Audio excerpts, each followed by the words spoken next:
स्वागत है आप सभी का। उम्मीद करता हूँ आप खुश होंगे, स्वस्थ होंगे। परमात्मा हम सभी के साथ हैं। आज के इस वीडियो में हम आपसे शेयर करेंगे एक ऐसी जानकारी जो बहुत अलग है, यूनिक है, अद्भुत है। इस वीडियो के ख़त्म होने तक आप एक बात ज़रूर कहेंगे, 100% कहेंगे कि भाई अब तो मैं ब्रह्मचर्य पालन करूँगा ही, और दिल खुश हो जाएगा आपका। ऐसी जानकारी है। जब मैं इसके बारे में सोच रहा था तो मुझे बहुत अच्छे वाइब्स आ रहे थे, पॉजिटिव महसूस कर रहा था बहुत। तो हमने सोचा क्यों ना अपने दोस्तों तक ये जानकारी पहुंचाई जाए। जैसा कि आप जानते हैं, ब्रह्मचर्य एक महान तपस्या है, तप है, मेहनत लगती है और एक सात्विक कर्म है। 3 तरह के गुण हैं प्रकृति में, हमारे इस नेचर में, हमारे भीतर भी हैं, जीव जंतु में है। सत्व, रजस और तमस। सत्व का संबंध ज्ञान से है, प्योरिटी से है, अच्छाई से जुड़ा है। अब आते हैं रजस गुण पर। पैशन यानी कर्म, कर्म का फल क्या होगा, शरीर से जुड़े हुए हैं बहुत ज़्यादा। और तीसरा गुण जो है वह है तमस, इग्नोरेंस, अज्ञान, गलत रास्ते पर चले जाना, बुरे काम करना, आलस, मन में गलत विचार, इन सब से जुड़ा हुआ है। जिस तरह ब्रह्मचर्य एक अच्छा काम है, हमें ज्ञान की तरफ लेकर जाता है, पवित्रता की तरफ लेकर जाता है।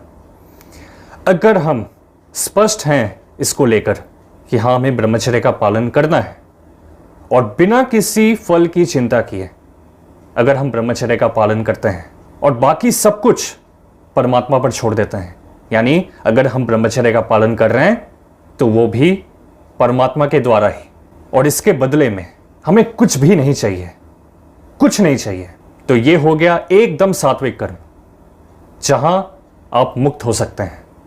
इस मानसिकता से आप फ्री हो सकते हैं इस जीवन मृत्यु के चक्र से। अब आते हैं दूसरे गुण पर, जो कि है रजस। ब्रह्मचर्य का पालन हो रहा है, लेकिन मैं फल की चिंता कर रहा हूं। कब आएगी चमक, कब मिलेगा आकर्षण, कब शरीर में ताकत आएगी। ब्रह्मचर्य में ये सारी चीजें अगर मैं सोच रहा हूं तो क्या हो रहा है, शरीर से ही तो मैं जुड़ गया फिर। और अगर फायदे नहीं मिले तो ब्रह्मचर्य में, या फिर मैं असफल हो गया तो क्या होगा। तो यहां पर क्या हो रहा है, ब्रह्मचर्य जैसे सात्विक सेल्फलेस एक्ट में भी हम अपने बारे में ज्यादा सोच रहे हैं। अभी भी हमारे भीतर वो इच्छा है, वो उम्मीद है, वो डर है। और जो तीसरा गुण है जो इंसान को सबसे नीचे ले जाता है, तमस, इग्नोरेंस, अज्ञानता की तरफ। सबसे पहले अगर कोई इंसान ये सोचे कि मैं कर रहा हूं ब्रह्मचर्य पालन, दूसरा अगर वो ये सोचे कि मैं इतनी बड़ी तपस्या कर रहा हूं, देखो मैं स्पेशल हूं। चाहे हम कितनी भी तपस्या करें और कितनी बड़ी तपस्या क्यों ना करें, अगर हमारे भीतर वो अहंकार है तो हमारा पतन, डाउनफॉल निश्चित है।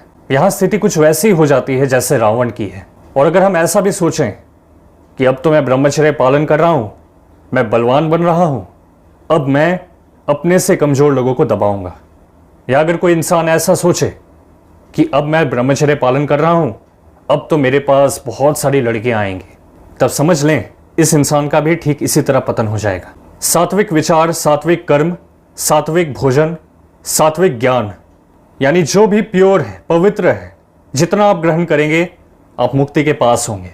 ठीक इसी तरह रजस यानी एक्साइटमेंट, पैशन, उत्तेजना, यानी शरीर कर्म और उसके फल से बहुत ज्यादा बंधे हुए हैं, तो क्या होगा, उसे दोबारा आना पड़ेगा इंसान के ही शरीर में। और तीसरा है तमस, यानी अज्ञान में जीना, सच्चाई और ज्ञान से दूर भागना, क्योंकि बुरी मानसिकता के साथ ही बुरा काम हो पाता है। सीधे भाषा में अगर कहूं तो बुरे कर्म का फल उसे भोगने दोबारा आना पड़ता है। इंसान से नीचे गिरकर पशुओं की श्रेणी में आ जाता है, या फिर कीड़े मकोड़े के रूप में दोबारा आना पड़ता है। अगर आपने इस वीडियो को यहां तक देखा है तो आज हम सब मिलकर एक चैलेंज लेने वाले हैं, और ये चैलेंज है कि अब से आप जो भी काम करें, पढ़ाई कर रहे हैं, कहीं काम कर रहे हैं, जॉब कर रहे हैं, बिजनेस कर रहे हैं, बस इस तरह से करें कि स्वयं वो परमात्मा कर रहे हैं, ये विचार होना चाहिए मन में। इसकी शुरुआत करें, जीवन आपका खुशियों से भर जाएगा, ये मेरा आपसे वादा है। आज के लिए इतना ही। और हाँ दोस्तों, मैंने आपकी सुविधा के लिए बेस्ट ब्रह्मचर्य किताब का लिंक इसी वीडियो के डिस्क्रिप्शन में दिया है, आप देख सकते हैं। मिलता है अगली वीडियो में।